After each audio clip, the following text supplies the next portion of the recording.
இந்த நாளிலும் கூட எபிரேயர் 11ஆம் அதிகாரம் அதனுடைய 4வது வசனத்தை நான் உங்களுக்காய் வாசிக்கிறேன். இந்த எபிரேயர் 11:4 வாசிக்கிறேன். விசுவாசத்தினாலே ஆபேல் காயினுடைய பலியிலும் மேன்மையான பலியை தேவனுக்கு செலுத்தினான். அதனாலே அவன் நீதிமான் என்று சாட்சி பெற்றான். அவனுடைய காணிக்கைகளை குறித்து தேவனே சாட்சி கொடுத்தார். அவன் மரித்தும் இன்னும் பேசுகிறான். விசுவாசத்தில் வாழ்ந்த வீரர்களுடைய பட்டியல் கொடுக்கப்பட்டிருக்கிறது. ஒவ்வொருத்தரும் ஒவ்வொரு காலகட்டத்தில் வாழ்ந்திருக்கிறார்கள். அவர்கள் வாழ்ந்த காலகட்டத்தில் வேறு அநேகரும் வாழ்ந்திருக்கிறார்கள். ஆனால் அவர்களை குறித்து எழுதாமல் தேவன் பர்டிகுலரான சில நபர்களை மட்டுமே எழுதி வைத்திருக்கிறார். நாம் வாழ்கிற இந்த வாழ்க்கையில் விசுவாசம் ரொம்ப ரொம்ப முக்கியமாக இருக்குது. அதை குறித்து தான் நம்ம ஒவ்வொரு நாளும் நம்ம பார்த்து வருகிறோம். தேவனுடைய வார்த்தையை விசுவாசிக்கணும். தேவனுடைய விசுவாசத்துக்கு தடையாக இருக்கக்கூடிய எதிரிகள் யார், இது இப்படி ஒவ்வொன்றா நம்ம பார்த்துட்டு வருகிறோம். இப்போ விசுவாசத்தில் வாழ்ந்த சில மனிதர்கள், அவங்க மூலமாக ஆவியானவர் நம்மோடு என்ன பேசுகிறார், அவர்கள் விட்டு சென்ற அந்த கால் தடங்கள், அவங்க பதிச்சுட்டு போன அந்த அடையாளங்கள் என்ன பண்ணியிருக்கிறாங்க. இங்கே 2 மனிதனை குறித்து வேதம் சொல்லுகிறது. இவர் வாழ்ந்த காலத்தில் இன்னொரு மனிதனும் வாழ்ந்திருக்கிறார். அந்த 2 பேருடைய காணிக்கை அதை சொல்லும் பொழுது 2 பேருமே கம்பேர் பண்ணி கர்த்தர் சொல்லுகிறார். ஆபேல் காயின் அப்படின்னு கம்பேர் பண்ணி சொல்லுகிறார். நாம் இன்றைக்கு அதிலிருந்து சில காரியங்களை கற்றுக்கொள்ள போகிறோம். நம்ம இன்னைக்கு தேவன் விரும்புகிறது எது அப்படின்னா பார்த்தீங்கன்னா, காணிக்கை என்பது வெறும் பொருளை அல்ல. அது பொதுவாக கிறிஸ்தவத்தில் காணிக்கைன்னு சொன்னாலே பணம் பொருள் இதுதான் நினைக்கிறாங்க. இது மட்டும் இல்லை, நாம் கொடுக்குற நேரம், நம்முடைய திறமை, நம்ம எதை செய்தாலும் தேவன் பெஸ்ட்டாக செய்யணும்னு எதிர்பார்க்குறார். அதில் இருக்கிறதுலே பெஸ்ட்டாக செய்யணும். ஏனென்றால் மல்கியா 3ஆம் அதிகாரத்தில் ஆண்டவர் சொன்னார், கர்த்தருக்கு பயந்தவர்கள் ஒருவரோடு ஒருவர் பேசிக்கொள்வார்கள். கர்த்தர் அதை கவனித்து கேட்பார். அவருடைய நாமத்தை தியானிக்கிறவர்களுக்காகவே ஒரு புக்கு வச்சிருக்கிறார், ஒரு ஞாபக புஸ்தகம் வச்சிருக்கிறார். அந்த புஸ்தகத்தில் நம்முடைய பெயர்களை அவர் எழுதுவார். எழுதும் பொழுது கடமைக்கு செஞ்சவங்க பேரும் இருக்கும், கடமையை செய்தவர்கள் பேரும் இருக்கும். 2க்கும் வித்தியாசம் இருக்கிறது. உண்மையாக பெஸ்ட்டாக பண்ணினவங்களை, உள்ளத்தின் ஆழத்தில் இருந்து விசுவாசத்தில் அதை பண்ணினவர்களுடைய பெயரை எழுதும் பொழுது அவர் சந்தோஷத்தோடு அதை எழுதுவார். இந்த சத்தத்தை கேட்கிற நம்ம பேரை எழுதும் பொழுது சந்தோஷமாக எழுதணும். இங்கே நம்ம பார்க்குறோம், ஆபேல் காயினுடைய பலியிலும் மேன்மையான பலியை தேவனுக்கு செலுத்தினான். எப்படி செலுத்தியிருப்பார், என்ன நடந்திருக்கோங்க? இந்த 2 பேரும் எதற்கு அடையாளமாக இருக்கிறாங்கன்னா, ஒருவர் உறவில் வாழ்ந்தவருக்கும் ஒருவர் மதத்தில் வாழ்வதற்கும் அடையாளமாக இருக்கிறாங்க. இன்றைக்கி கிறிஸ்தவத்தில் எல்லாமே பார்த்தீங்க அப்படின்னாச்சுன்னா ஒரு டைம் ஷெட்யூல் போட்டு வச்சுருக்கிறாங்க. இது இப்போ இப்படி தான் போகணும் அப்படின்னு சொல்லி. அது ரைட்டு தான். ஆனால் ஆவியானவர் வரும்பொழுது சில நேரங்களில் சில காரியங்களை மாற்றிடுவார். அவருடைய நடத்துதல் எப்படி இருக்கும், அவருடைய நடத்துதலுக்கு உட்பட்டு வருகிறவர்கள் கொஞ்சம் வித்தியாசமாய் மாறி போகிறார்கள்.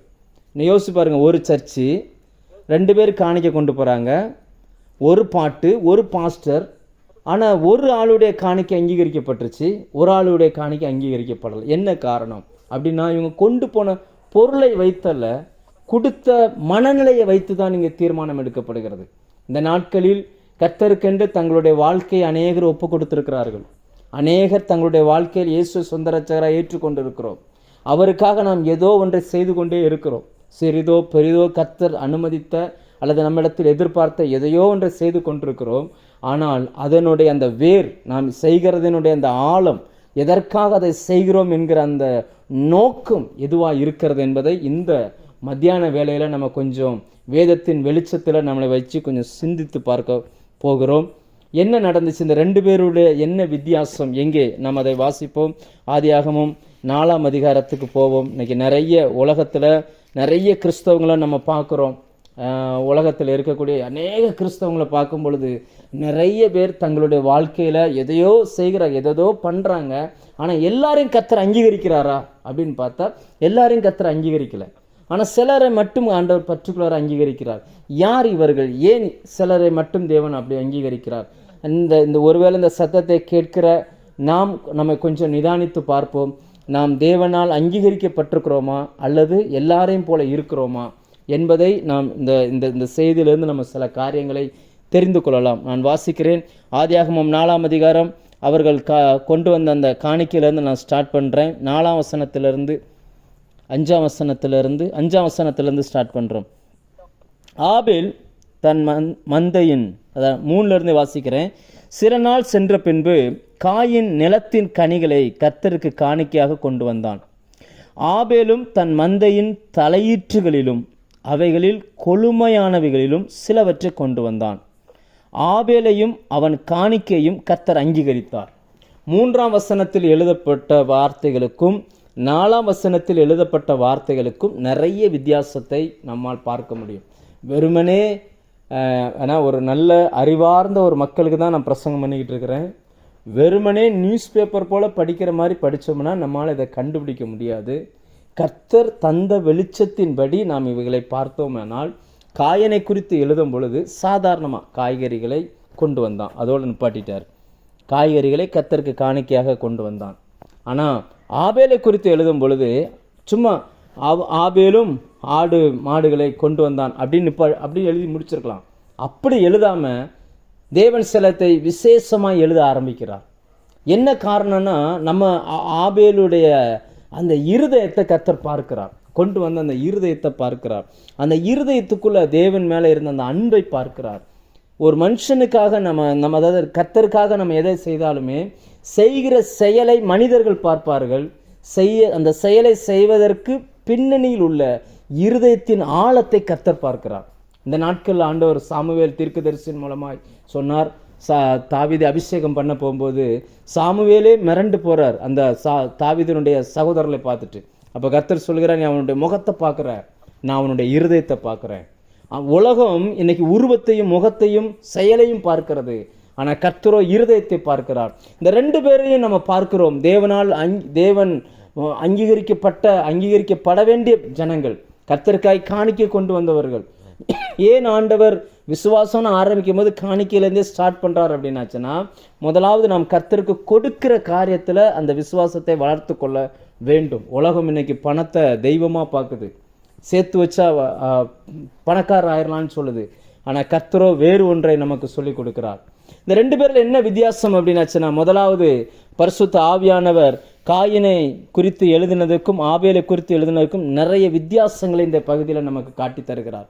என்ன காரணம் அப்படின்னா கொண்டு வந்த அந்த பொருளை அல்ல, கொண்டு வந்த நபருடைய இருதயத்தை அவர் பார்க்க ஆரம்பிக்கிறார். அந்த இருதயத்துக்குள்ளே இருந்த உணர்வுகளை பார்க்கிறார். இந்த நாளில் கர்த்தர் நம்மை பார்க்கிறார். நாம் செய்கிற அந்த செயலை அல்ல, உலகம் நம்ம பார்க்குற செயலை பார்க்கும். இன்னும் சொல்லப்போனால் உலகம் உயரத்தை பார்க்குது, ஆனால் தேவனும் ஆழத்தை பார்க்கிறார். உயரம் முக்கியம் இல்லை, ஆழம் முக்கியம். கர்த்தரோடு எவ்வளவு தூரம் நாம் நடந்திருக்கிறோம். எசேக்கியேல் 45ஆம் அதிகாரத்தில் அந்த ஜீவ நதி பாயும் பொழுது அவர் எழுதுகிறார், முதலாவது அது வெறும் கால் அளவு, கணுக்கால் அளவு, அது அடுத்து முழங்கால் அளவு, அடுத்து இடுப்பு அளவு, அடுத்து கழுத்தளவு, அடுத்து நீச்சல் ஆழம், அந்த நீச்சல் ஆழத்துக்கும் அடுத்த ஒரு ஆழம். அப்போ என்னன்னா, ஒரு மனுஷன் நாளுக்கு நாள் அப்படி வளரணும். நாம் எதை செய்தாலும் அன்பின் அடிப்படையில் செய்யணும்னு சொல்லி தேவன் எதிர்பார்க்கிறார். உறவுகளை விரும்புகிறவர்கள் அன்பின் அடிப்படையில் செய்கிறார்கள். உறவை விரும்பாதவர்கள் மதத்தின் அடிப்படையில் செய்கிறார்கள். தேவன் ஒரு மத தலைவர் கிடையாது. இப்படியெல்லாம் செய்யணும், இப்படி தான் வரணும், இப்படி தான் போகணுன்றதுக்கு மத தலைவர் இல்லை. அவர் நம்மிடத்தில் எதிர்பார்க்கிறது உறவுகளை எதிர்பார்க்கிறார். நம்மிடத்திலிருந்து நம்ம வேதத்திலிருந்து நான் சில வசனங்களை நான் உங்களுக்கு காட்ட விரும்புகிறேன். ஆண்டவர் ஏன் நம்ம இப்படி தெரிந்து கொள்ள வேண்டும், அதற்கு பின்னாடி என்ன இருக்குது, எதற்காக கர்த்தர் இப்படி நம்மளெல்லாம் செலக்ட் பண்ணி இதெல்லாம் பண்ண வைக்கிறார் என்பதை குறித்து நான் வேதத்திலிருந்து சில வசனங்களை காட்ட விரும்புகிறேன். அவர் தன்னை போல நம்ம நினைக்கிறதுனால அவருடைய உணர்வுகளுக்கு ஒப்பான உணர்வுகளை நம்மிடத்தில் எதிர்பார்க்க ஆரம்பிக்கிறார். உபாகமம் 7ஆம் அதிகாரம், உதாரணத்துக்கு ஒரு சில வசனங்களை நாம் பார்ப்போம். உபாகமம் 7ஆம் அதிகாரம் அதனுடைய 6ஆம் வசனத்தில் முதல் பாயிண்ட் என்னன்னா, நீ உன் தேவனாகிய கர்த்தருக்கு பரிசுத்த ஜனம், பூச்சக்கரத்தில் உள்ள எல்லா ஜனங்களிலும் உன் தேவனாய கர்த்தர் உன்னை தமக்கு சொந்தமாய் இருக்கும்படி தெரிந்து கொண்டார். முதலாவது நாம் தேவனால் தெரிந்து கொள்ளப்பட்டிருக்கிறோம். இந்த பூமியில் வாழ்கிற எத்தனையோ நபர்கள் இருக்கிறாங்க, எவ்வளவோ படித்தவர்கள், நல்லவர்கள், எவ்வளவோ பேர் இருக்கிறாங்க. ஆனால் அவர்களுக்கு மத்தியில் கர்த்தர் நம்மை தெரிந்து கொண்டார். உங்கள் குடும்பத்தில் எத்தனையோ பேர் இருக்கலாம், ஒருவேளை இயேசுவை தெரிந்திருக்கலாம், தெரியாமல் கூட இருக்கலாம். ஆனால் நாம் தேவனால் தெரிந்து கொள்ளப்பட்டோம். ஆனால் எப்படி தெரிந்து கொள்ளப்பட்டோம்? 7ஆம் வசனம் 7ஆம் வசனத்தில் எழுதுகிறார், சகல ஜனங்களிலும் நீங்கள் திரட்சியான ஜனம் என்று கர்த்தர் உங்கள் பேரில் அன்பு வைத்து உங்களை தெரிந்து கொள்ளவில்லை, நீங்கள் சகல ஜனங்களிலும் கொஞ்சமாய் இருந்தீர்கள். தேவன் நம்மளை தெரிந்து கொண்டதே நம்ம மேலே வச்ச அன்புல தான் நம்மளை தெரிந்து கொண்டாராம். இந்த வசனம் சொல்லுகிறது, நீங்கள் நிறைய பேர்னால அன்பு வச்சு தெரிந்து கொள்ளலப்பா, கொஞ்சம் பேர் நீங்கள் அப்படின்றார். இன்னும் நமக்கு புரிகிற மாதிரி சொன்னால், நாம் நல்லவங்கன்றதுனால இல்லை, நம்மகிட்ட நிறைய குறைகள் இருந்துச்சு, இப்பவும் சில குறைகள் சரிப்படுத்த முடியாமல் இருக்கலாம். ஆனாலும் அவர் நம்மை தெரிந்து கொண்டதுக்கு பின்னாடி என்ன இருக்குது அப்படின்னா, அவருடைய அன்பு இருக்குது. நம்ம அநேக நேரங்களில் அந்த அன்பை மறந்துடுறோம், அந்த அன்பை மிஸ் பண்ணிடுறோம், அந்த அன்பு நமக்கு கண்ணுக்கு தெரிய மாட்டேங்குது. தேவன் என்னை தெரிந்து கொண்டார். ஏன் தெரிந்து கொண்டார் அப்படின்னா, அவருக்கு என் மேலே அன்பு இருக்குது. அந்த அன்பை என்கிட்ட அவர் எதிர்பார்க்குறார். தேவன் மனுஷன்றது வேற எதையுமே எதிர்பார்க்கல. ஏன் அப்படின்னா, நீங்கள் 1 கொரிந்தியர் 13ஆம் அதிகாரம் 1, 2, 3 வசனங்களை வாசித்து பாருங்கள். அதில் அப்போஸ்தலனாகிய பவுல் அன்பை குறித்து எழுதும் பொழுது, அன்பு இல்லாமல் கூட ஒரு மனுஷனால் தன் சரீரத்தை சுட்டரிக்கப்படுவதற்கு ஒப்பு கொடுக்க முடியும். அந்த வசனம் சொல்லுகிறது, அன்பு எனக்கு இராவிட்டால் அப்படின்றார். அன்பு எனக்கு இல்லைன்னா கூட என்னால் சில செயல்களை செய்ய முடியும். உலகம் வேணும்னா அந்த செயல்களை அங்கீகரிக்கலாம், ஆனால் தேவன் அங்கீகரிப்பதில்லை. ஏனென்றால் தேவன் மேலே அன்பாக இருக்கிறார். நிறைய பேருக்கு தேவனை குறித்து அந்த பயம் இருக்குதே தவிர தேவன் மேலே இருக்கிற அந்த அன்பு இல்லை. அவர் நம்மக்கிட்ட எதிர்பார்க்கறது என்னன்னா, அந்த அன்பை நாம் புரிந்து கொள்ள வேண்டும் என்று விரும்புகிறார். விசுவாச வாழ்க்கை என்பது சும்மா இல்லை. அந்த எப்படி அவர்கள் நடந்திருக்கிறார்கள், பரிசுத்தவான்கள் எப்படி நடந்திருக்கிறார்கள், எப்படி தேவனோடு நெருங்கி வாழ்ந்திருக்கிறார்கள்னா, அவருடைய அன்பை அவர்கள் புரிந்து வைத்திருந்தார்கள். இந்த உலகத்தில் எல்லாருக்கும் எல்லாம் புரியாது. நம்ம பாடல் கூட பாடினாங்க இல்லையா, உம்மை சொந்தமாக அறிந்திருப்பதே பெரிய பாக்கியம். இன்னைக்கு உலகத்தில் 800 கோடி மக்களுக்கு மேலே வாழ்கிறாங்க. எல்லாருக்கும் இந்த வாய்ப்பை கர்த்தர் கொடுத்திருக்கிறார். ஆனால் எல்லாரும் அதை அறிந்து கொள்ளுகிற இடத்துல இல்லை. எல்லாராலும் அவருடைய அன்பை அவர்களால் புரிந்து கொள்ள முடியலை. எல்லாருக்கும் தெரியும் இயேசு சிலுவையில் மரித்தார் என்பது, எல்லாருக்கும் தெரியும். ஆனால் ஏன் மரித்தார்ன்றது சிலருக்கு மட்டும்தான் தெரியும். அந்த சிலர் தேவனை அன்பில் பார்த்ததுனால அவங்களுக்கு மட்டும்தான் தெரியும். நாம் இன்னைக்கு அந்த எந்த கேட்டகரியில் வருகிறோம் என்பதை கொஞ்சம் யோசித்து பார்க்கணும். தேவன் நம்மை தெரிந்து கொண்டார். முதலாவது, அவர் நம்மை தெரிந்து கொண்டதுக்கு பின்னாடி அவருடைய அன்பு இருக்குது. அவர் நம்மை தெரிந்து கொண்டது நாம் ரொம்ப பெரிய ஜனமாக அல்ல, அல்லது இன்னும் சொல்லப்போனால் நம்மால் அவருக்கு ஏதோ ஒன்று ஆகும் என்பதனால் அல்ல. கர்த்தர் நம்மை தெரிந்து கொண்டது அவர் நம்ம மேலே வச்ச அன்புனால. அதை நாம் நன்றாய் விளங்கி கொள்ள வேண்டும். அன்பு, அந்த அன்பை குறித்து உணர்கிற மனுஷர்கள், அந்த அன்பை புரிந்து கொண்ட மனுஷர்கள் அந்த அன்பில் எப்போவுமே நிரம்பி இருப்பாங்க. நீங்கள் காலையிலேருந்து பாருங்கள், காலையில் தூங்கி எந்திக்கிறதே ஒரு பெரிய கிருபைங்க. அநேகர் தூக்கத்திலேயே அவருடைய ஜீவன் போய் விடுகிறது. அநேகர் வெளியில் போயிட்டு இன்னைக்கு உள்ளே வர்றதே தேவ கிருபை. வீட்டை விட்டு வெளியில் போயிட்டு அடுத்து வீட்டுக்குள்ளே வர்றதே. நான் பிரசங்கித்து கொண்டிருக்கிற இந்த நேரத்தில் கூட, இந்த செகண்டில் கூட எத்தனையோ பேர் மருத்துவமனைகளில் உயிருக்கு போராடி கொண்டிருக்கிறார்கள். ஆனால் கர்த்தர் உங்களையும் என்னையும் சுகமாய் வைத்து கர்த்தருடைய வார்த்தையை கேட்கும்படி வைத்திருக்கிறார். இன்றைக்கி நம்மை வாழ வைத்து கொண்டிருப்பது எது அப்படின்னா, கர்த்தருடைய வார்த்தை. தேவன் நம்ம மேலே அன்பு வச்சதுனால தான் இந்த வார்த்தையை கூட கேட்கும்படி, நான் உங்களுக்கு பிரசங்கிக்கும்படி ஆண்டவர் என் மேலே அன்பு வச்சதுனால தான் என்னை பிரசங்கிக்கும்படி வைத்திருக்கிறார். கர்த்தர் உங்கள் மேலே அன்பு வச்சதுனால தான் இந்த ப்ரேயர் லைனில் வந்து இந்த வார்த்தையை கேட்கும்படி வைத்திருக்கிறார். நம்மை அவர் தெரிந்து கொண்டதுக்கு பின்னாடி அவருடைய அன்பு இருக்கிறது என்பதை நாம் புரிந்து கொள்ள வேண்டும். ஒவ்வொரு நாளும், ஒவ்வொரு செகண்டும், ஒவ்வொரு செயலிலும், ஒவ்வொரு நேரத்திலையும் நம்ம அதை நினச்சி பார்த்துக்கிட்டே இருக்கணும். அந்த அன்பு அதில் நீங்கள் அதை கண்டுபிடிக்கணும். கர்த்தர் அதை தான் விரும்புகிறார், அதை கண்டுபிடிக்கணும். மனுஷன் இன்னைக்கு என்ன பார்த்தீங்கன்னா, இன்னும் என்ன செய்யணும், எதையாவது ஒன்றை செய்யணும்னு நினைக்கிறானே தவிர, கர்த்தர் சொல்ல நீ எதுவுமே செய்ய வேண்டாம், என் மேலே அன்பாயிரு, அது மட்டும் போதும் அப்படின்றார். அப்படி அவர் மேலே அன்பாக இருக்கணும்னா அவர் நம்ம மேலே எவ்வளவு அன்பு வைத்திருக்கிறார் என்பதை நாம் புரிந்து கொள்ள வேண்டும். முதலாவது, நம்மை தெரிந்து கொண்டதுக்கு பின்னாடி வேற எந்த நோக்கமுமே கிடையாது. ஒரே நோக்கம், அவர் நம்மீது வைத்த அன்பு.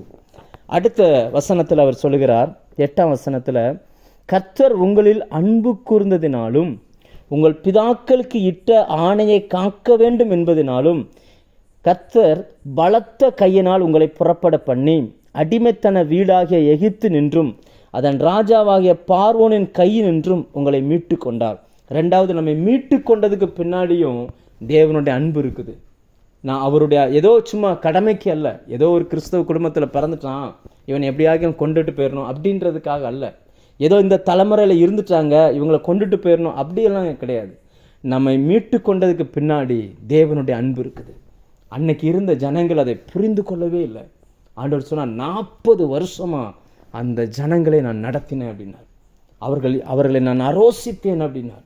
அவர்கள் என்னுடைய வழிகளை புரிந்து கொள்ளவில்லை. சங்கீதம் 95 வாசிச்சு பாருங்க, அவர்கள் என்னுடைய வழிகளை அறியாதவர்கள் அப்படின்னு சொல்ல. 40 வருஷமா நான் நடத்தினேன். 40 வருஷம் ஒவ்வொரு செகண்டும் நான் அவங்களை நடத்திக்கிட்டே வந்தேன். அவர்கள் ஒருவனுக்கு கூட விசுவாசம் இல்லை. அத்தனை பேரும் அவிசுவாசத்தினால் விழுந்து போனார்கள். என்ன காரணம்? அவர்கள் எல்லாருமே தேவனுடைய அந்த விடுதலையை பார்த்தாங்களே தவிர, விடுதலைக்கு பின்னாடி என் மேல வச்சிருந்த அன்பு இருக்கு அப்படின்றத அவங்க பார்க்கவே இல்லை. ஒவ்வொரு விடுதலை, இன்னைக்கு நம்ம இருக்கிறோம், நமக்கு ஒரு தலைவலி வருது, ஜோம் பண்ணுறோம், விடுதலை ஆயிடுச்சுன்னு வச்சுக்கோங்களேன். விடுதலை ஆனதை நம்ம பார்க்குறோம். ஆனால் அந்த விடுதலைக்கு பின்னாடி அதை விடுதலை ஏன் கொடுக்குறார் அப்படின்னா, இங்கே வசனம் சொல்லுகிறது, கர்த்தர் உங்களில் அன்பு கூர்ந்ததினால் அப்படின்னு. தேவன் நம்ம மேலே அன்பு வச்சாதான் நம்மளை விடுவிக்கவே செய்கிறார். நமக்கு விடுதலை தான் தெரியுது பெருசா, நமக்கு சுகம் பெருசா தெரியுது, நமக்கு கர்த்தர் தருகிற வேற எதுவோ பெருசா தெரியுது. நம்ம விடுதலையாக்கி பாவ பழக்கத்திலிருந்து விடுதலையாக்கி கொண்டு வந்தது பெருசா தெரியுது. ஆனா அவருக்கு என்ன தெரியுது அப்படின்னா, இந்த விடுதலையை நான் அவனுக்கு கொடுத்ததே அவன் மேல நான் அன்பா இருக்கிறேன், அதனால தான் விடுதலை ஆக்கியிருக்கேன் அப்படின்றார் கர்த்தர். அநேக நேரங்களில் கிறிஸ்தவர்கள் இதை மறந்து போகிறார்கள். தேவன் தருகிற அந்த சுகத்தையும் தேவன் தருகிற அந்த அன்பை பார்ப்பதற்கு பதிலாய் வேறு எதையோ பார்த்துக்கிட்டு இருக்கிறாங்க. இன்னைக்கு உலக மக்கள் எத்தனையோ பேர் விடுதலையாக்கப்படாமல் இருக்கிறார்கள். நம்மை சுற்றிலும் இருக்கிறவர்கள் எத்தனையோ பேர் ரகசிய பாவங்களிலிருந்து விடுதலையாக்கப்படாமல் இருக்கிறார்கள். தேவனை அறிகிற அறிவுக்குள்ள வராமல் இருக்கிறாங்க. தப்புன்னு தெரிஞ்சிருந்தும் அந்த தொழிலில் சில பாவமான காரியங்களை செய்வதில் விடுதலையாக்கப்படாமல் இருக்கிறார்கள். இவர்களுக்கு மத்தியில் கர்த்தர் உங்க மேலேயும் என் மேலேயும் அன்பு வச்சு நம்மை விடுதலையாக்கி கொண்டு வந்திருக்கிறார்.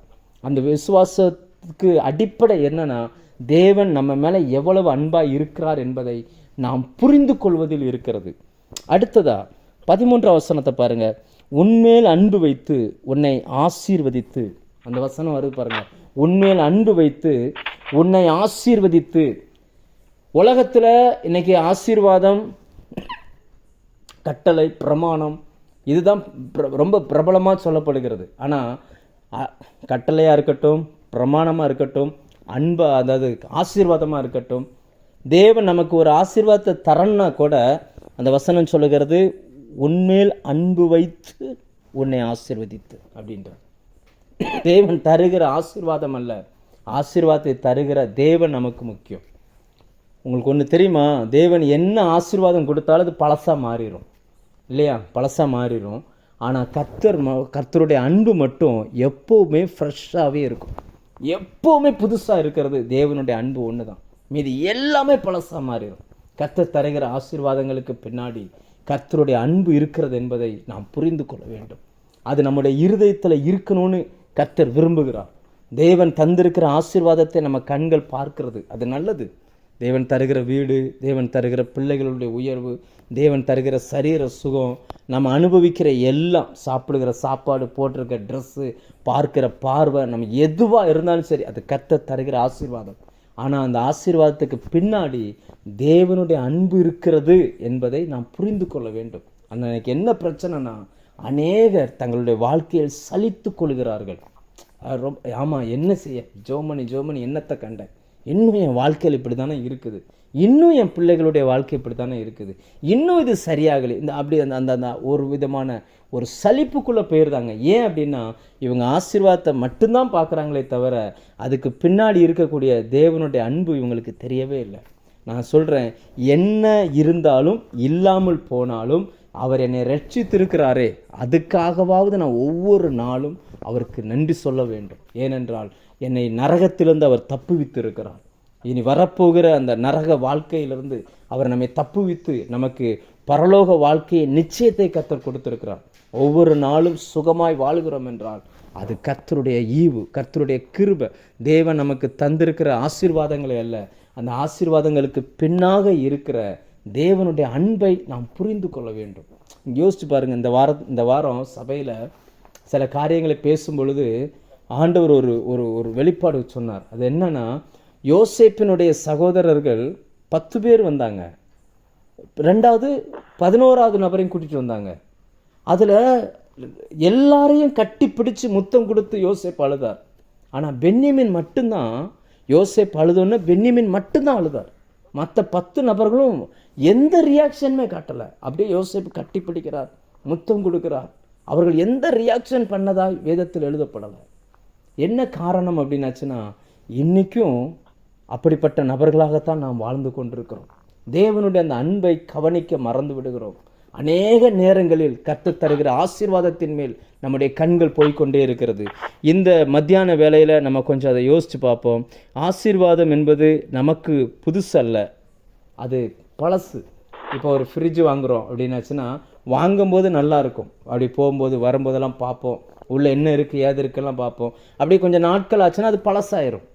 ஆனால் அதை தந்த தேவனுடைய அன்பு இருக்குது பார்த்தீங்களா, அது ஒரு நாளும் பழசாகாது. இந்த உலகத்தில் இருக்கக்கூடிய எந்த அன்பை வேணாலும் பாருங்கள், எல்லா அன்பும் ஒரு நாளில் மாயமாய் மாறி போகும். ஒரு நாள் ஒரு குறிப்பிட்ட எல்லைகளுக்கு பிறகு நம்மளால் அது செய்ய முடியாது. என் பையன் சின்ன பிள்ளையாக இருக்கும்போது அவனை தூக்கி என்னுடைய மேலேயே நான் போட்டிருப்பேன். அவனுக்கு நான் கையினால் சாப்பாடு ஊட்டுவேன், என் மேலேயே தான் படுத்து தூங்குவான். அது ஒரு குறிப்பிட்ட நாள் வரைக்கும். அதுக்கப்புறம் இப்போ காலேஜ் போகிறான், இப்போ என்னால் அது செய்ய முடியுமா? நான் ஆசைப்பட்டால் அது செய்ய முடியாது, அவன் ஆசைப்பட்டால் அது செய்ய முடியாது. இது மனித அன்பு ஒரு குறிப்பிட்ட எல்லையோடு நின்றோம். ஆனால் நம்மை ரட்சித்த தேவ அன்பு, ஆதியில் நமக்கு ஜீவன் கொடுத்த அந்த அன்பு, நம்மை கரம் பிடித்த அந்த அன்பு, அன்னைக்கு அவர் எப்படி அன்பாக இருந்தாரோ, அன்னைக்கு அவர் என்னை எப்படி அன்பாய் பார்த்தாரோ, இன்னைக்கு வரைக்கும் அப்படி தான் பார்க்கிறார். அதில் மாற்று கருத்தே கிடையாது. அதை நாம் புரிந்து கொள்ள வேண்டும். இங்கே வேதவசனம் சொல்லுகிறது, உன்மேல் அன்பு வைத்து உன்னை ஆசீர்வதித்து உனக்கு கொடுப்பேன் என்று உன் பிதாக்களுக்கு ஆணையிட்டு கொடுத்த தேசத்தில் உன்னை பெருக பண்ணி அப்படின்றார். அடுத்து சொல்லுகிறார், உன்னை நான் பெருக பண்ணுறேன்னா அதுக்கு பின்னாடியும் தேவனுடைய அன்பு இருக்குது. இதை மனுஷன் புரிந்து கொள்ள வேண்டும். கர்த்தர் ஏன் போன வருஷத்தை விட இந்த வருஷம் கொஞ்சம் வளர்ந்துருக்குறோம், போன வருஷத்தை விட இந்த வருஷம் கொஞ்சம் பெருகி இருக்கிறோம், போன வருஷத்தை விட இந்த வருஷம் நட்பு வட்டாரங்கள் பெருசாக இருக்குது, ஊழியத்தில் எல்லைகள் விரிவடைஞ்சு, எதுவாக இருந்தாலும் சரி, நாம் அந்த அந்த விரிவாக்கத்தை பார்க்குறோமே தவிர அதுக்கு பின்னாடி இருக்கக்கூடிய தேவனுடைய அன்பை நம்ம பார்க்குறோமா என்பது ஒரு கேள்விக்குறி. ஆவியானவர் இந்த மத்தியான வேளையில் அதை நம்மை சோதித்து பார்க்கும்படி விரும்புகிறார். ஏன் சொல்கிறேன் அப்படின்னா, மந்தையில் கடா இருக்கும் பொழுது நசல் கொண்டதை கொடுக்கக்கூடாது.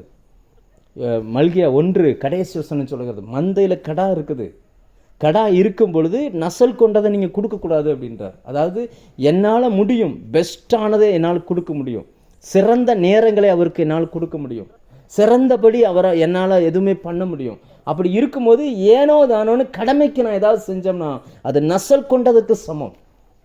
இப்போ ஆண்டவர் நம்மக்கிட்ட பேதுருவை பார்த்து கேட்டார், இவர்கள் எல்லாரிலும் என்னை நீ அதிகமாக நேசிக்கிறாயா அப்படின்னார். அதுக்கு அர்த்தம் என்னென்னா, எல்லாரும் நேசிக்கிறாங்கப்பா, இவங்க எல்லாரும் என்னை நேசிக்கிறாங்க, எல்லாரும் என்னை சுற்றி இருக்கிறாங்க, அது இருக்கட்டும், ஆனால் நீ என்னை அதிகமாக நேசிக்கிறாயா, இவர்கள் எல்லாரிலும் என்னை அதிகமாக நேசிக்கிறாயா அப்படின்னார். இன்றைக்கி அதே கேள்வியை நம்மளை பார்த்து கர்த்தர் கேட்குறார்.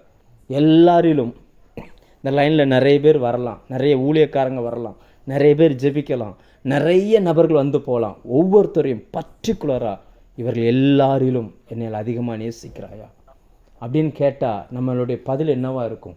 யோசிச்சு பாருங்கள், என்னவா இருக்கும்? நம்ம அதை கொஞ்சம் யோசித்து பார்ப்போம். நம்ம பெருக பண்ணினார். அவர் நம்ம மேலே அன்பு வச்சதுனால தான் நம்மளுடைய வாழ்க்கையில் பெருக்கும்.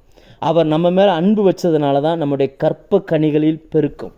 குழந்தை செல்வம் நிறைய நேரங்களில் எதிர்பார்க்கிறபடி குழந்தை செல்வங்கள் கிடைக்கிறது இல்லை அப்படின்னாச்சுன்னா, இன்றைக்கி உலகத்தில் இது ஒரு பெரிய பிஸ்னஸ், ஒரு பெரிய அந்த மெடிக்கல் லைனுக்குள்ளே போய் பார்த்தீங்கன்னா இன்றைக்கி பெரிய பிஸ்னஸ், குழந்தைய வச்சும் நிறைய அது ஒரு பெரிய பிஸ்னஸ்.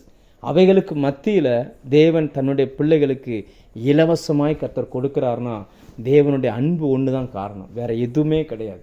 ஒருவேளை தேவன் தருகிற ஆசீர்வாதங்கள் கொஞ்சம் தடைப்படுற மாதிரி இருந்தால் கூட நீங்கள் அதை கேட்டு வாங்கக்கூடிய இடத்துல நம்மளை வச்சிருக்கிறார். நம்மளால் நம் தகப்பனிடத்தில் உரிமையோடு கேட்க முடியும். திறக்கப்படாத கற்பங்களுக்கு கூட நம்ம அன்னாளுடைய வாழ்க்கை நமக்கு அதை கற்றுக் கொடுக்கிறது. அன்னாளுடைய கற்பம் அடைக்கப்பட்டிருந்தது, கர்த்தரே அடைத்திருந்தார். ஆனால் அந்த அன்னாளம்மாவுடைய ஜெபம் அடைக்கப்பட்ட அந்த கற்பத்தை திறந்துருச்சு. அப்போ தேவன் மேலே இருக்கிற அந்த அன்புக்கு அப்படிப்பட்ட பவர் இருக்குது. தேவன் நம்ம மேலே வச்சிருக்கிற அந்த அன்புனால தான் தானியங்களை கர்த்தர் தருகிறார். தேவன் நம்ம மேலே வச்ச அன்புனால தான் திராட்சை ரசங்களை கர்த்தர் நமக்கு தருகிறார். தேவன் நமக்கு தருகிற எண்ணெய், தேவன் நமக்கு தருகிற மாடு, ஆடு மாடு மந்தைகளின் பெருக்கம் எதுவாக இருந்தாலும் சரி, கர்த்தர் நம்ம மேலே வச்சிருக்கிற அந்த அன்புனால தான் இன்றைக்கி நமக்கு கிடைக்குது. உங்களுக்கு கிடைக்கிற வேலை, உங்கள் பிள்ளைகளுடைய வாழ்க்கை, உங்கள் சரீர சுகம், நல்ல சிந்தனை, அநேகருக்கு கிடைக்காத ஒரு வாழ்க்கை. சிலர்லாம் சொல்கிறாங்கல்ல, உங்கள்கிட்ட கொஞ்சம் நேரம் பேசுனா மனசுக்கு எவ்வளோ ஆறுதல். இதெல்லாம் எங்கேருந்து வருது? தேவன் உங்கள் மேலே அன்பாக இருக்கிறதுனால அப்படிப்பட்ட உணர்வை அவங்களுக்குள்ளே கொடுக்குறார். சிலர்லாம் சொல்லுவாங்க, பாஸ்டர் நீங்கள் ஆண்டவர் என்கிட்ட பேசுனது போல் இருக்குது, நீங்கள் பிரசங்கம் பண்ணது எனக்கே பேசுனது மேலே இருக்குது அப்படின்னு சொல்லுவாங்க. அவங்களுக்கெல்லாம் நான் சொல்கிற பதில் என்னென்னா, இல்லை, கர்த்தர் உங்களை நேசிக்கிறார். உங்களை நேசிக்கிறதுனால இந்த வார்த்தையை உங்களுக்கு அனுப்பியிருக்கிறார். பேசுகிற கழுதையை பார்க்காதீங்க, பேச வைக்கிற கர்த்தரை பாருங்கள். அப்போ தேவனுடைய அந்த அன்பை ஒவ்வொரு நாளும் நாம் நினச்சிக்கிட்டே இருக்கணும். அப்படி நம்ம நினைக்க தவறும் பொழுது மட்டும்தான் நாம் காயினாய் மாறி போகிறோம். காயினுடைய இருதயம் காணிக்கை கொடுக்கணுன்றதுல தான் குறியாக இருந்துச்சே தவிர அன்பினால் நிரம்பி கொடுக்கணுன்றதில் இல்லை. ஆண்டவருக்கு தெரியும் அந்த இருதயம் எப்படிப்பட்ட இருதயம். நான் பின்னாடி வசனம் சொல்கிறேன். அந்த இருதயம் எப்படிப்பட்ட இருதயம். ஏன் கர்த்தர் காயினை அங்கீகரிக்கலை? ஏன் முதல்ல ஆபேல் அங்கீகரித்தார்? அப்போ ஆபேல் அங்கீகரித்தாதான் அவருடைய காணிக்கை அங்கீகரிக்கப்படும். என்ன கர்த்தர் அங்கீகரித்தாதான் என் மூலமாய் பேசப்படுகிற வார்த்தைகள் அங்கீகரிக்கப்படும். நானே அங்கீகரிக்கப்படாதவனாக இருக்கிற பட்சத்தில் நான் பேசுகிற வார்த்தைகளும் அங்கீகரிக்கப்படாததாய் மாறிவிடுகிறது. இப்போ கர்த்தர் நம்ம மேலே முதலாவது அன்பு வச்சதுனால தான் நம்மளை அவர் தெரிந்து கொண்டார். அன்பு வச்சதுனால தான் விடுவித்தார். அன்பு வச்சதுனால தான் ஆசீர்வதித்தார். இது எல்லாவற்றுக்கு பின்னாடியும் ஒன்று தான் இருக்குது, தேவனுடைய அன்பு. இன்னும் கூட 2 வசனத்தை பார்ப்போம். புதிய ஏற்பாட்டில் இருந்து 2 வசனத்தை பார்ப்போம். ஆதியாகமம் யோவான் 3:16 எல்லாத்துக்கும் தெரிஞ்ச பிரபலமான வசனம். அந்த வசனம் சொல்லுகிறது, தேவன் தம்முடைய ஒரே பேரான குமாரனை விசுவாசிக்கிறவன் எவனோ அவன் கெட்டு போகாமல் நித்திய ஜீவனை அடையும்படிக்கு அவரை தந்தருளி இவ்வளவாய் உலகத்தில் அன்பு கூர்ந்தார். இவ்வளவாய் உலகத்தில் மதத்தை கொடுத்தார்னு சொல்லலை, இவ்வளவாய் உலகத்தில் மத சடங்குகளை கொடுத்தார்னு சொல்லலை, அன்பு கூர்ந்தார் அப்படின்றார். இயேசு சிலுவையில் மரித்ததுக்கு பின்னாடி என்ன இருக்குன்னா, தேவன் நம்ம மேலே வச்ச அன்பு இருக்குது. ஆனால் அநேகர் அதை புரிந்து கொள்ளுகிறதில்ல. வெறும் பேச்சில் பேசுகிறாங்க, வெறும் வார்த்தையாக வருது, எம்டியாக வெறும் வார்த்தையாக வருதே தவிர உள்ளத்தின் ஆழத்திலிருந்து அந்த உள் உணர்விலிருந்து வரணும்னு கர்த்தர் எதிர்பார்க்கிறார். கர்த்தர் இன்றைக்கு அதை எதிர்பார்க்கிறார். நம்மக்கிட்ட இருந்து அது வரணும், புறப்பட்டு வரணும் அப்படின்னு சொல்லி எதிர்பார்க்குறார். ஆனால் நிறைய நேரங்களில் நல்ல பாடல்கள் இருக்குது. ஆனால் பாடலில் எத்தனை பேருடைய பாடலில் ஜீவன் இருக்குது அப்படின்னு பார்த்தா சிலர் பாடும்போதே நம்ம கண் கலங்கி கண்ணீர் வந்துடுது அந்த பாடலை கேட்கும்போதே. ஆனால் சில பாடல்களை கேட்கும்போது நமக்கு எந்த உணர்ச்சியுமே வருகிறதில்ல. என்ன காரணம் அப்படின்னு பார்த்தா, அந்த ஜீவன் உண்மையாக உணர்ந்து உள்ளுக்குள் ஆழத்தில் இருந்து அந்த வார்த்தை வந்துச்சுன்னா. இன்றைக்கி இயேசு நமக்காய் அனுப்பப்பட்டார். நமக்காய் அனுப்பப்பட்டதுக்கு பின்னாடி உலகத்தின் மேல் அவர் வைத்திருந்த அந்த அன்பு வெளிப்பட்டது. 800 கோடி மக்களும் அதை நம்புகிறாங்க, இயேசு சிலுவையில் மரித்தார்னு சொல்லி. ஆனால் நிறைய பேர் இயேசுவை ஏற்றுக்கொள்ளலை, மரித்து அவங்க நரகத்துக்கு போயிட்டாங்க. ஆனால் சில கூட்டம் மட்டும் இயேசு எனக்காக தான் மரித்தார், என் மேல் வச்ச அன்பினால தான் அவர் மரித்தார் என்பதை புரிந்து கொண்டு அவரிடத்தில் வந்திருக்கிறாங்க. ஏனென்றால் ரோமர் 5:8 சொல்லுகிறது, நாம் பாவிகளாக இருக்கையில் கிறிஸ்து நமக்காய் மரித்ததினாலே தேவன் நம்மேல் வைத்த அன்பை விளங்க பண்ணினார். அவர் மரிக்கும் பொழுது நாம் பாவிகளாக இருந்தோம், நாம் நல்லவர்கள் கிடையாது. நல்லவனுக்காக ஒருவேளை ஒரு மனுஷன் மரிக்க துணிவான். ஆனால் நம்ம அதெல்லாம் மறந்துடுதோம் பாருங்கள். நிறைய நேரங்களில் குடும்பத்தில் நான் பாவியாக இருந்தேன், இயேசு எனக்காக மரித்து என் மேலே வச்ச அன்பை வெளிப்படுத்தினார். ஆனால் நானும் தவறு செய்கிற மனிதனுக்காக எதையாவது ஒன்றை செய்யணும்னு தேவன் எதிர்பார்க்கிறார். நான் அதை மறந்துடுறேன், அநேக நேரத்தில் மறந்துடுறேன். அந்த நேரத்தில் நம்ம காயினை போல செயல்படுகிறோம். காயின் ஒரு மதவாதிக்கான ஒரு அடையாளம். மதத்தின் அடிப்படையில் தான் அந்த காணிக்கையை கொண்டு வந்தாரே தவிர அன்பின் அடிப்படையில் வரல. எப்படின்னா நான் காட்டுறேன், வேத வசனத்தை காட்டுறேன். அவர் மதத்தின் அடிப்படையில் எப்படி கொண்டு வந்தார். இன்றைக்கு மதம் மட்டுமே பெருசுன்னு நினைக்கிறவங்களுக்கு இந்த காயின் ஒரு முக்கியமான அடையாளம். அந்த காயினோட இருதயத்துக்குள்ளே என்ன இருந்துச்சு? ஆதியாகமம் 4:5 அதில் பார்த்தா காயினையும் அவன் காணிக்கையையும் அவர் அங்கீகரிக்கவில்லை. அப்பொழுது காயினுக்கு மிகவும் எரிச்சல் உண்டாயிற்று. காணிக்கை செலுத்த வந்தவருக்கு எரிச்சல் வருது. இன்னைக்கு நமக்கு யார் மேலேயாவது எரிச்சல் வருதா? ஒருவர் அங்கீகரிக்கப்படுகிறதை பார்த்து. இத்தனைக்கும் தம்பி அங்கீகரிக்கப்படுகிறார், அண்ணன் அங்கீகரிக்கப்படலை. நமக்கு இளையவர்கள் நம்மை விட பெஸ்ட் அவனை செய்யும் பொழுது நம்மிலிருந்து புறப்படுகிற உணர்வுகள் எப்படிப்பட்டது? விசுவாச வாழ்க்கைக்கு இது ரொம்ப முக்கியம், ரொம்ப ரொம்ப ரொம்ப முக்கியம். விசுவாசம் ஒரு மனுஷனுக்குள்ளே இருக்குன்னா அவனுக்கு தெரியும், இது தேவன் என் மேலே எவ்வளோ அன்பு வச்சிருக்கிறார், என் மேலே அன்பு வச்சதுனால நான் அவருக்காக நான் உன்னை செய்ய போகிறேன்னா இருக்கிறதுலே பெஸ்ட்டு செய்யணும் அப்படின்ற அந்த எண்ணத்தில் ஆபேல் அந்த காணிக்கையை கொண்டு வந்தார். கர்த்தர் அதை அங்கீகரித்தார். ஆனால் காயினால் அதை பொறுத்துக்கிட முடியல. பாருங்கள், எரிச்சல் வருகிறதாம் அவருக்குள்ள எரிச்சல். இன்றைக்கி நிறைய மனிதர்கள் ஆவிக்குரியவர்கள் கூட எரிச்சல். மற்றவர்கள் வளர்கிறது பிடிக்கலை, மற்றவர்களுக்கு பெருகிறது பிடிக்கலை, மற்றவர்களுக்கு ஒரு திறமை இருக்கிறது பிடிக்கலை. உண்மையிலே அடுத்தவர்கள் அங்கீகரிக்க ஒருவர் வளருகிறதை பார்த்து நாம் சந்தோஷப்படுகிறோமா இல்லையா என்பதை வச்சே நம்ம கண்டுபிடிச்சிடலாம் கர்த்தர் நம்மளை அங்கீகரிச்சிருக்காரா இல்லையான்றதை வச்சு. தாவீதை கொல்வதற்கு காரணம் என்ன? தாவீதை கொல்வதற்கு சவுல் கொல்ல செய்ததற்கு காரணம் என்ன? மருமகன் தன் மகளை கட்டி கொடுத்துட்டும் அவன் சாகணும்னு அவர் நினைக்கிறாரே, காரணம் என்ன? ஒன்றுமே இல்லை. தன் ஸ்தானத்துக்கு அவன் வந்து விடுவான் என்கிற அந்த பயம், அந்த பொறாமை, அந்த எரிச்சல். அங்கே வசனம் பாருங்க, மதவாதிகள் அல்லது மதத்தில் வாழ்கிறவர்களுக்கு எரிச்சல் வரும். அவங்க ரொம்ப நாளாக சர்ச்சுக்கு வந்துட்டு இருக்கிறாங்க. நேற்று ரட்சிக்கப்பட்டு வந்த ஒருத்தருக்கு ஒரு அற்புதம் நடந்துருச்சு. மதத்தின் அடிப்படையில் வருகிறவர்களாக இருந்தால் அவங்க இருதயம் என்ன சொல்லும்? நானும் வர்றேன், நானும் ஜெபம் பண்ணுறேன், கர்த்தர் எனக்கு மட்டும் தரவே மாட்டார், எப்போ தான் தருவார்னு தெரில, சரி பார்ப்போம் நாட்கள். அப்படி இல்லைங்க. கர்த்தர் என் மேலே அன்பு வச்சிருக்கிறார். ஒரு மனுஷன் உயர்த்தப்பட்டுறான்னா பார்த்து சந்தோஷப்படணும். எரிச்சல் வருது அப்படின்னாலே உள்ளுக்குள்ளே அந்த மதத்தின் அந்த சாயம், அந்த மதத்தின் சுபாவங்கள் உள்ளே வந்துருச்சுன்னு அர்த்தம். இன்னைக்கு யூடியூப்பை பாருங்கள், ஃபேஸ்புக்கை பாருங்கள், எங்கே பார்த்தாலும் ஒருவர் மேலே ஒருவர் குற்றச்சாட்டுகளை அள்ளி வீசிக்கிட்டே இருக்கிற ஒரு உலகத்தில் நம்ம வாழ்ந்துக்கிட்டு இருக்கிறோம்.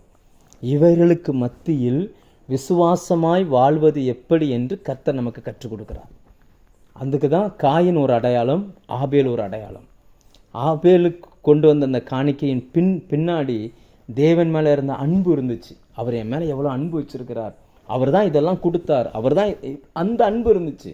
ஆனால் காயின் கொண்டு வந்த காணிக்கைக்கு பின்னாடி அன்பு இல்லை, கொடுக்கணுமேன்ற அந்த கடமை இருந்துச்சு. இன்னும் 1 யோவான் 3:12 பார்த்தீங்கன்னா பொல்லாங்கினால் உண்டாயிருந்தான் அப்படின்னு வசனம் சொல்லுகிறது. அவர் காயின் கொண்டு வந்த அந்த காணிக்கைக்கு பின்னாடி பொல்லாங்கு இருந்துச்சு அப்படின்றார். அதனால் கர்த்தரால் காயினை அங்கீகரிக்க முடியல. ஆண்டவர் காயினை வெறுக்கவே இல்லை. நன்றாய் புரிந்து கொள்ளுங்க. அவன் மேலே அன்பு காட்டாமலாம் இல்லை. காயினை குறித்து மேன்மையான திட்டங்களை கர்த்தர் வைத்திருந்தார். அதனால தான் ஆண்டவர் சொன்ன, நன்மை செய்தால் மேன்மை இல்லையோன்னார். அதுக்கு அர்த்தம் என்னென்னா, உன்னை குறித்து நான் மேன்மையான திட்டங்களை வச்சுருக்கிறேன், ஆனால் நீ நன்மை செய்யாமல் திரும்ப திரும்ப தீமை செய்கிற, தீமையான எண்ணங்களுக்குள்ளே போகிற அப்படின்றார். இந்த நாட்களில் நாம் எப்படி இருக்கிறோம்? மற்றவர்களை பார்த்து நாம் எரிச்சல் படுகிறோமா? மற்றவர்களுடைய வளர்ச்சியை பார்த்து சந்தோஷப்படுகிறோமா? நிஜமாகவே உள்ளத்தின் ஆழத்தில் தேவனுடைய அன்பு இருக்குதா? நாம் ஒரு செயலை செய்வதற்கு பின்னாடி தேவன் நம்ம மேலே வச்ச அந்த அன்பை உணர்ந்து தான் நம்ம இதை செய்கிறோமா என்பதை நாம் கொஞ்சம் யோசித்து பார்ப்போம். அந்த வசனத்தை திரும்ப வாசிக்கிற 5ஆம் வசனம். காயினையும் அவன் காணிக்கையையும் அவர் அங்கீகரிக்கவில்லை. அப்பொழுது காயினுக்கு மிகவும் எரிச்சல் உண்டாகி அவன் முகநாடி வேறுபட்டது. டக்குன்னு முகம் மாறிடுச்சு பாருங்கள். அந்த சிரிப்பு இல்லை, வரும்போது இருந்த அந்த சந்தோஷம் இல்லை. சில நேரங்களில் ஆலயத்துக்கு வருகிற அநேகர் வரும்பொழுது கூட சந்தோஷமாக வந்துடுறாங்க, போகும்போது அவங்களுடைய முகம் டிஃப்ரெண்ட்டாக மாறிடுது. இதை நான் ஊழியத்தில் நிறைய பார்க்குறேன். ஒருவேளை நம்ம முகம் தெரியாமல் பேசி கொண்டிருக்கிறோம். உங்களுடைய சூழ்நிலை எப்படின்னு எனக்கு தெரியாது. ஆனால் இந்த மத்தியான வேளையில் நம்ம கொஞ்சம் யோசித்து பார்ப்போம். சகோதரனை நம்ம இன்னைக்கு காயின் கொலை செய்தது போல் நம்முடைய சகோதரனை நம்ம கொலை செய்யாமல் இருக்கலாம். நம்ம கையில் ஆயுதம் இல்லை, நாம் யாரையும் கொலை செய்வதில்லை. ஆனால் 1 யோவான் 3:15 சொல்லுகிறது, தன் சகோதரனை பகைக்கிறவன் மனுஷ கொலைபாதகன். இன்னைக்கு மற்றவர்கள் அங்கீகரிக்கப்படும் பொழுது நமக்குள்ளே எப்படி இருக்குது யோசிச்சு பாருங்க. காயனுக்கு யார் மேலே கோபம் நினைக்கிறீங்க? ஆபேல் மேலெல்லாம் கோபம் கிடையாது, கர்த்தர் மேலே கோபம். அந்த கோபத்தை அங்கே காட்ட முடியாது, அதனால மனுஷன் மேலே காட்ட ஆரம்பித்தான். இன்னைக்கு நம்ம இருக்கிற வீட்டில் எப்படி நடந்துக்கிறோம்? சில நேரங்களில் நாம் கர்த்தருக்காக எதையாகிலும் ஒன்றை செய்யணும்னு தீர்மானிக்கும் பொழுது தேவன் சில காரியங்களை டிலே பண்ணுகிறார் என்றால் நாம் அதை சந்தோஷமாக ஏற்றுக்கொள்கிறோமா அல்லது அதை எப்படி காட்டுகிறோம்? அந்த உணர்வுகள் ரொம்ப முக்கியமானது. விசுவாச வாழ்க்கையில் நாம் முன்னேறணும் அப்படின்னா கட்டாயமாக இந்த உணர்வுகளை நாம் விட்டுத்தான் ஆக வேண்டும். அந்த மத ரீதியான அந்த சடங்காச்சாரமான அந்த காரியங்கள் நமக்குள்ளே இருக்கிற வரைக்கும் நம்மால் விசுவாச வாழ்க்கையில் முன்னேற முடியாது. விசுவாசம் என்பது இறுக்கி பிடிக்காது, ஃப்ரீயாக விடும். ஏன்னா கர்த்தர் என் மேலே அன்பாக இருக்கிறார், அவனுக்கு கொடுத்துருக்காரா, சந்தோஷம், போட்டும், பிரச்சனை இல்லை. எனக்கு நியமித்திருக்கிற ஓட்டத்தில் நான் பொறுமையாய் ஓடுகிறேன். கர்த்தர் என் மேலே அன்பு வச்சிருக்கிறார், எனக்குன்னு ஒன்றை தீர்மானித்து வைத்திருக்கிறார், நான் அதை நோக்கி போகிறேன். நம்ம கூட வருகிறவங்க எல்லாரும் எப்படி இருக்கிறாங்கன்றது இல்லை. கொஞ்சம் யோசிச்சு பாருங்கள். நம்ம யோவான் 8ஆம் அதிகாரத்தில் ஒரு சம்பவத்தை நம்ம பார்க்குறோம். விபச்சாரத்தில் கையும் மெய்யுமாய் பிடிக்கப்பட்ட ஒரு பெண். அவள் போக்கு சொல்லவே முடியாது, பிடிச்சிட்டாங்க. வேத பிரமாணத்தின்படி கல்லெறிந்து கொல்லப்பட வேண்டிய அந்த பெண் சுற்றி ஒரு கூட்டமே நிற்குது. அத்தனையும் காயின் கூட்டம், அப்படி நிறைஞ்சு நிற்கிறாங்க. வசனத்துக்கு கீழ்ப்படுகிறோம் அப்படின்ற பேரில் நிற்கிறாங்க. ஆனால் அன்பினால் நிறைந்த ஒருவர் அங்கு நிற்கிறார். அத்தனை பேரும் இப்போவே கல்லெறியணும் அப்படின்ட்டு நிற்கிறாங்க. ஆனால் அன்பினால் நிறைந்த அந்த ஒருவர் அத்தனை பேரிடமிருந்து அந்த பெண்ணை காப்பாற்றினார். அடுத்தும் அவர் சொல்லுகிறார், நானும் உன்னை குற்றவாளியாக தீர்க்கிறதில்லை, நீ போ, இனி பாவம் செய்யாதே அப்படின்றார். நீங்கள் யோசிச்சு பாருங்கள், அந்த இடத்துல நாம் இருந்திருந்தால் நாம் என்ன முடிவெடுத்திருப்போம்? நாம் இன்றைக்கு சந்திக்கிற மனிதர்களை குறித்து எப்படிப்பட்ட பார்வையில் பார்க்கிறோம்? நம்முடைய கண்ணோட்டம் எப்படிப்பட்டதாக இருக்கிறது என்பதை இந்த மத்தியான வேளையில் நம்ம கொஞ்சம் சிந்தித்து பார்க்க வேண்டியது ரொம்ப ரொம்ப அவசியமாக இருக்கிறது. அன்பினால்தான் அவர் நமக்கு எல்லாமே செய்கிறார். அந்த அன்பை புரிந்து கொள்ளவில்லை என்றால் நாம் இன்னும் மதத்தில் இருக்கிறோம் என்று தான் அர்த்தமே தவிர உறவுக்குள் இன்னும் வரவே இல்லை. தேவன் நம்மிடத்தில் எதிர்பார்க்கறது என்னென்னா அந்த உறவை எதிர்பார்க்கிறார். யோசிச்சு பாருங்கள். அந்த நம்ம ஆதியாகமம் வந்து நிறைய சபைகள் எங்கள் சபையில் கற்றுக் கொடுத்துக்கிட்டு இருக்கிறோம். அந்த யோசேப்பினுடைய அந்த வாழ்க்கை சரித்திரத்தை படிக்க படிக்க யோசேப்பு இயேசுவுக்கு முன் அடையாளமான வாழ்ந்த ஒரு மனுஷன். அதில் சில சம்பவங்கள் எழுதப்பட்டிருக்கும். அதை பார்க்கும் பொழுது தன் சகோதரிடத்திலிருந்து அந்த அன்பை அவர் எதிர்பார்க்கிறார். ஆனால் ஒருத்தர் கூட அதை காட்டவே இல்லை, கடைசி வரைக்கும் காட்டவே இல்லை. ஒவ்வொரு முறையும் யோசேப்பு அழுகிறார். ஒவ்வொரு முறையும் இன்னைக்கு தேவன் நம்மிடத்தில் அந்த அன்பை எதிர்பார்க்கிறார். நாம் எதை செய்தாலும் அந்த அன்பின் அடிப்படையில் செய்ய வேண்டும் என்று விரும்புகிறார். நம்ம ஜெபம் பண்ணுறோம், நல்லது. பாட்டு படிக்கிறோம், நல்லது. ஆனால் அதற்கு அன்பினால் எவ்வளோ பண்ணுறோம், அதான் முக்கியம். இன்னும் சொல்லப்போனால் அன்புள்ளவன் ஜெபம் பண்ணுவான். கர்த்தர் என் மேலே அன்பாக இருக்கிறாரு அப்படின்னு நினைக்கிறவன் கட்டாயமாக ஜெபம் பண்ணுவான். கர்த்தர் என் மேலே அன்பாக இருக்காருன்னு நினைக்கிறவன் கட்டாயமாக பைபிள் படிப்பான். கர்த்தர் என் மேலே அன்பாக இருக்கிறார் அப்படின்னு நினைக்கிறவன் கட்டாயமாக கர்த்தருக்கு அடுத்த காரியங்கள் செய்வான். அன்பு இல்லை என்றாலும் நம்மால் இது செய்ய முடியும். அப்படிப்பட்ட காலகட்டத்தில் தான் நம்ம இருக்கிறோம். நாம் நாமே நிதானித்து பார்ப்போம். 2 மனிதர்களை வேதம் நமக்கு சுட்டி காட்டுகிறது. அவர்களை குறித்து வேதம் அந்த ஆபேலை குறித்து சொல்லும் பொழுது அவன் மரித்தும் இன்னும் பேசுகிறான். நம்ம வாழ்க்கை எப்படி இருக்கும்? நம்முடைய வீடுகளில் நாம் எப்படி நடந்து கொள்கிறோம்? நாம் அலுவலகங்களில் எப்படி நடந்து கொள்கிறோம்? நம்முடைய பிள்ளைகள் நம்மை குறித்து என்ன பேசுகிறார்கள்? நாம் விசுவாசத்தில் வாழ்கிறோம். அந்த விசுவாசத்தின் அடிப்படை என்னன்னா அன்பு. தேவன் என்மேல் வைத்த அன்பு. நம்ம மனுஷ அன்பு அநேக நேரங்கள் எதிர்பார்த்து சோர்ந்து போகிறோம், காயப்படுகிறோம். மனிதர்களுடைய அன்பினால் காயப்பட்ட அநேகரை நான் சந்தித்திருக்கிறேன். எனக்கு தெரிஞ்ச ஒரு ஃப்ரெண்டு உண்டு. அவர் ஒரு சபையில் ஊழியம் செஞ்சார். 7 வருஷம் அந்த சபையில் உடன் ஊழியராக இருந்தார். ஏதோ ஒரு ரீசன், அந்த ரீசனில் அவரை வெளியில் எடுத்துட்டாங்க, போக முடியல. ஆனால் இப்போ பார்த்தீங்க அப்படின்னாச்சுன்னா அவரை குறித்து அவதூறாக எல்லார்ட்டையும் சொல்லி ஒன்று சொல்லி கடைசியில் பார்த்தீங்கன்னா அந்த மனுஷன் ஊழியமே வேண்டான்ற இடத்துக்கு வந்துட்டார். என்ன காரணம்னா இந்த குற்றச்சாட்டுகள். இந்த குற்றச்சாட்டுகள். அப்போ யோசிச்சு பாருங்கள், இன்றைக்கி மாறி மாறி நாம் குற்றம் சொல்லுகிறதுனால், எரிச்சலை காட்டுகிறதுனால், முகநாடியை வேறுபடுத்தப்படுகிறதுனால் நாம் எல்லாம் காயினின் ஜெனரேஷனில் வாழ்ந்துக்கிட்டு இருக்கோம் என்பதை கர்த்தருக்கு காட்டுகிறோம். யோசிச்சு பாருங்கள், இன்றைக்கி சகோதர சிநேகம் எவ்வளவு தூரம் நமக்குள்ளே இருக்குது. இது 7வது சபை, நாம் வாழுகிற இந்த காலம் 7வது சபையின் காலம். 7வது சபையின் காலத்தில் கூட்டமான ரட்சிப்பு, கூட்டமான சம்பவம்லாம் இல்லை. வாசல் படியில் நின்று கதவை தட்டுகிறேன், ஒருவன் என் சத்தத்தை, அந்த ஒருவன்ற இடத்துக்கு அவர் வந்துட்டார். இன்னைக்கு ஒவ்வொருத்தருக்குள்ளும் இந்த விசுவாச வாழ்க்கை வாழ வேண்டும் என்று கர்த்தர் எதிர்பார்க்கிறார். இன்னைக்கு உங்ககிட்டையும் என்கிட்டையும் இப்படிப்பட்ட எதிர்பார்ப்புகளோடு கர்த்தர் காத்திருக்கிறார். இன்னைக்கு அன்புனா என்னன்னு சொல்லி உலகத்துக்கு தெரியாது. இது சந்தர்ப்பவாதம் நிறைந்த உலகம். ஒரு மனுஷன்ட்டு ஒன்று வேணும்னா அவனுக்காக என்ன வேணாலும் செய்வாங்க. அவன் அதே மனுஷன் வேண்டான்னா என்ன வேணாலும் செய்கிறதுக்கு தயாராக இருக்காங்க. அப்படிப்பட்ட காலகட்டத்தில் நாம் வாழ்ந்து கொண்டிருக்கிறோம். இதில் விசுவாசத்தில் வாழும்படியாக நாம் பழக்கப்பட்டிருக்கிறோம். இந்த விசுவாசத்தின் அடிப்படையாகிய தேவ அன்பில் எவ்வளோ தூரம் ஊறி போய் நாம் இருக்கிறோம் என்பதை அந்த காணிக்கை கொடுக்குற அந்த விஷயத்தில் கர்த்தர் எழுதுகிறார். முதல்ல அந்த காணிக்கை எழுதுகிறார். ஏன் அப்படி எழுதுகிறார்? தேவன் ஏன் அந்த காணிக்கை அவ்வளவு ஸ்பெஷலாக எழுதுகிறார் அப்படின்னாச்சுன்னா, அது நம்ம செய்கிற ஒவ்வொன்றுக்கு பின்னாடியும் தேவனுடைய அன்பு நமக்குள்ளே இருக்கணும். அப்படி இருந்தால் பெஸ்ட்டாக செய்வோம். நாம் ஒரு செய்தி கொடுக்குறோம் அப்படின்னா தேவ அன்பு இருந்துச்சுன்னா இந்த வார்த்தை அவங்களுக்கு பிரயோஜனமாக இருக்கணும்னு சொல்லி பெஸ்ட்டாக சிறந்ததை நம்ம கொடுப்போம். நாம் ஒருத்தருக்கு உதவி செய்கிறதா இருந்தால், தேவன் என்னை நேசிக்கிறார், என்னை நேசித்து தன்னுடைய குமாரனே எனக்காக கொடுத்துருக்கிறார், நான் கொடுக்கறது இன்னும் சிறப்பாக இருக்கணும் அப்படின்ற அந்த எண்ணத்தில் செய்வாங்க. ஆனால் நிறைய நேரங்களில் நாம் இதை ஒத்துக்கொள்ள தான் வேணும். நிறைய நேரங்களில் நிறைய மனிதர்களுடைய அந்த செய்கையில் தேவனுடைய அன்பு இல்லை, கடமை. ஆரம்பம் என்னவோ சரிதான், ஆனால் போக போக போக போக போக அந்த அன்பு ரொம்ப குறைஞ்சிருச்சு. அன்பு இல்லாமல் தேவனுக்கு பிரியமாய் வாழ முடியாது.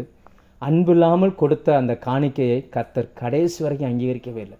வேதம் சொல்லுகிறது, காயினையும் அவன் காணிக்கையும் அவர் அங்கீகரிக்கவில்லை, ஆபேலையும் அவன் காணிக்கையும். காணிக்கை ஃபஸ்ட்டு இல்லை, மனுஷன் ஃபஸ்ட்டு. கர்த்தர் நம்மிடத்தில் முதலாவது அன்பை எதிர்பார்க்கிறார். இந்த முழு உலகமும் ஒரு சூழ்நிலையில் இருக்கும் பொழுது தேவனை தேடுகிற உணர்வுள்ளவன் உண்டோ என்று பார்க்க அவருடைய கண்கள் பூமியில் எல்லை எங்கிலும் உலாவிக் கொண்டிருக்கிறது. இன்றைக்கி நிறைய பேர் தேவனை தேடுறாங்க, என்னென்னவோ பண்ணுறாங்க, ஆனால் அவைகளுக்கு பின்னாடி தேவனுடைய அன்பு தான் இருக்குதா அப்படின்றதா கேள்விக்குறிதான். இன்றைக்கி காயினை போல மதத்தில் நிறைந்த அநேகரை நாம் பார்க்கிறோம். நாம் தேவ சமூகத்தில் நம்ம ஒப்பு கொடுப்போம். நம்முடைய நாவு யாரையுமே குற்றப்படுத்தக்கூடாது, யார் பேரிலும் நமக்கு எரிச்சல் வரக்கூடாது, யாருக்கும் நம் முக நாடி வேறுபடவே கூடாது. அன்பினால் நிரம்பி கர்த்தர் தன்னுடைய குமாரனை கொடுத்தார். அவர் பெஸ்ட்டானது இந்த பூமிக்கு கொடுத்தார். அதனால் நம்மகிட்ட இருந்து பெஸ்ட்டானது அவருக்கு எதிர்பார்க்குறார். நேரம்னு கொடுத்தீங்கன்னா உங்கள்கிட்ட இருக்கிறதுலே பெஸ்ட்டான டைமை கொடுங்க. நீங்கள் எதை செய்தாலும் சரி, இருக்கிறதுல பெஸ்ட்டாக என்னவோ அதை கொடுங்க. கர்த்தர் அந்த அன்பை உணர்ந்து அதை செய்யுங்க. அன்பு இல்லாமல் கடமைக்காக ஒரு பாடலை பாடுகிறத கூட நான் எங்கள் சபையில் அடிக்கடி சொல்வேன். கடமைக்குன்னு ஏதாவது ஒன்று பண்ணிங்கன்னா அது கர்த்தர் சந்தோஷப்பட மாட்டார். நாம் பண்ணுகிற ஆராதனை கர்த்தர் சந்தோஷப்படணும். நாம் செய்கிற எதுவாக இருந்தாலும் சரி, தேவ அன்பினால் நிரம்பி செய்யப்படாத எல்லாவற்றையுமே வேதம் யாக்கோபதை செத்த கிரியைகள் என்று சொல்கிறார். இந்த நாளிலே கர்த்தரோடு வாழ்ந்த ஒரு மனிதனை குறித்து வேதத்திலிருந்து நம்ம பார்த்துருக்குறோம். 2 மனிதர்களை ஆவியானவர் நம்ம கண்முன் கொண்டு வந்தார்.